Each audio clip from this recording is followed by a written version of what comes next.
فلسطینیوں نے غزہ کی پٹی پر ایک بہت بڑا میزائل تجربہ کیا ہے۔ اس میزائل تجربے کے بعد اسرائیل کے اندر کھلبلی مچ گئی ہے۔ اپنے فوجی اور میزائل صلاحیتوں کو مضبوط بنانے کے لیے غزہ کی پٹی میں فلسطینی مزاحمت کار نے ایک نیا میزائل تجربہ کر کے اسرائیل کو حیران کر دیا ہے۔ رپورٹس کے مطابق فلسطینی مزاحمت کار نے صہیونی دشمن کے ساتھ آئندہ جنگ کی تیاری اور اپنی فوجی طاقت کو مضبوط بنانے کے سلسلے میں غزہ کے پانیوں میں ایک نئے میزائل کا کامیاب تجربہ کیا ہے۔ مقامی فلسطینی میڈیا رپورٹس کے مطابق زمین سے سمندر میں مار کرنے والے اس میزائل نے غزہ کی پٹی کے ساحل پر اہداف کو نشانہ بنایا۔ فلسطینی مجاہدین کی بڑھتی ہوئی طاقت سے اسرائیل کافی خوف زدہ ہو گیا ہے۔ دوسری جانب ایک بڑی خبر نکل کر سامنے آئی ہے کہ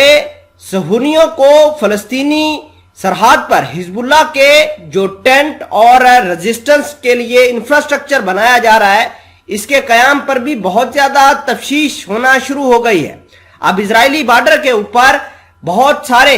حزب اللہ کے لوگ آ کر خیمہ لگا رہے ہیں، وہاں پر انفراسٹرکچر بنا رہے ہیں، اور وہیں سے بیٹھ کر بہت سارے مزاحمت گروپ جو ہے وہ اسرائیل کو ٹارگٹ کریں گے۔ رپورٹ کے مطابق بین الاقوامی گروپ کی رپورٹ نے اپنی ایک ریسرچ کے اندر دعویٰ کیا ہے کہ لبنان اور مقبوضہ فلسطین کی سرحدوں کے قریب فوجی خیمے لگانے میں لبنان کی حزب اللہ کی کارروائی نے صہیونی حکومت کے حکام کے غصے اور تفشیش کو ہوا دی ہے۔ اس سلسلے میں ایک صہیونی اہلکار نے اعلان کیا ہے کہ اسرائیلی آبادکار لبنانی سرحد پر مقبوضہ اراضی کے اندر لبنانی حزب اللہ کی جانب سے 2 خیموں کے قیام پر پریشان ہیں۔ شمالی مقبوضہ فلسطین میں صہیونی بستیوں کے سربراہوں اور عہدیداروں کے انجمن کے سربراہ موشے ڈیوڈ وچ نے اس بات پر زور دیا ہے کہ مکینوں کی تفشیش کی وجہ سے لبنان میں حزب اللہ کی طرف سے مقبوضہ علاقوں کے اندر نصب کیے گئے خیمے ہیں اور اس کی ناکامی ہے۔ فوج کی جانب سے ان خیموں کو گرانے کے لیے اندرونی محاذ کی تیاری نہ ہونے کی وجہ سے مستقبل میں کسی بھی جنگ میں حصہ لینے کا امکان ہے، اور فوج نے بھی ان خیموں کی تنصیبات سے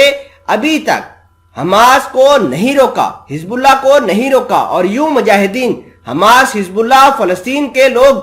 غزہ کی پٹی پر آ کر خیمہ لگانا شروع کر دیے ہیں، وہاں پر ملٹری اسٹیبلشمنٹ کر رہے ہیں، جس کی وجہ سے اسرائیل کی ہوا ٹائٹ ہو گئی ہے۔ یہ خبر آنے کے بعد وزیر اعظم بنیامین نیتن یاہو اور اسرائیلی وزیر دفاع بینی گینٹس نے کہا ہے کہ وہ فوری طور پر ان علاقوں کا دورہ کریں اور اسرائیلی آبادکاروں کو حزب اللہ کے خلاف نیتن یاہو کی کابینہ کی پالیسی بھی بتائیں۔ گزشتہ جمعرات کو صہیونی فوج نے اعلان کیا تھا کہ اس نے لبنان کی امن فوج کو حزب اللہ کی جانب سے خیموں کے قیام سے آگاہ کر دیا تھا اور دھمکی دی تھی کہ اگر حزب اللہ ان خیموں کو دوبارہ کھڑا کرتی ہے تو اسرائیلی فوج ان کے اوپر حملہ کرے گی اور ان خیموں کو تباہ و برباد کر دے گی۔ نیتن یاہو کے مخالفین نے بنیامین نیتن یاہو پر الزام لگایا ہے کہ وہ کیسنٹ کے داخلی سلامتی کمیشن کے بدھ کی صبح کے اجلاس کے دوران حزب اللہ کی فوجی طاقت اور صلاحیتوں سے خوفزدہ تھے۔ اس سے پہلے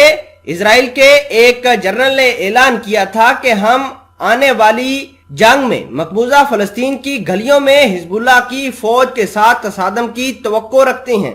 یعنی حزب اللہ فلسطین کی گلیوں کوچوں میں جا کر اسرائیلیوں کا مقابلہ کر سکتی ہے۔ حالیہ ہفتوں میں مذکورہ بالا سرحدی مقام پر حزب اللہ کے فوجی خیموں کی تعیناتی اور اس جماعت کے